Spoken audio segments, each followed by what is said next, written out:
kabro, uwi na kami mga kabro. Galing kami sa pag-attend ng misa sa panggabing misa sa Bisperas ng Sinulog 2024 mga kabro.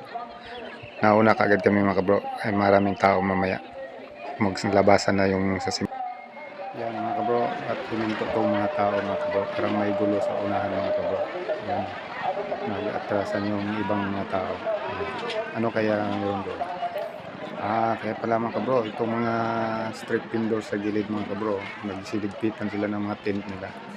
Bawal kasi magtayo ng mga tent dyan, mga panindan nila mga kabro. Kasi ano ngayon, Bisperas ng Sinulog 2024. Maraming nagsisimba, masyadong maraming tao dito sa daan.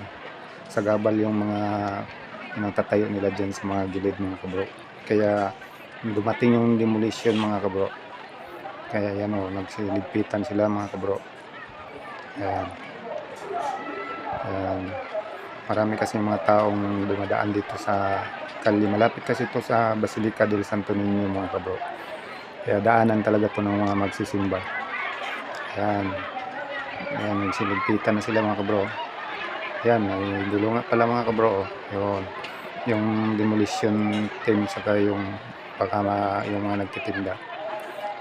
Yan ang mga demolition team mga kabro. Yan sila. Yan, yung mga kanakaya, yung mga umakyat na yun. Yan. Okay mga kabro, tuloy natin itong pag-walk tour natin mga kabro. Ang daming tao dito mga kabro. Yan.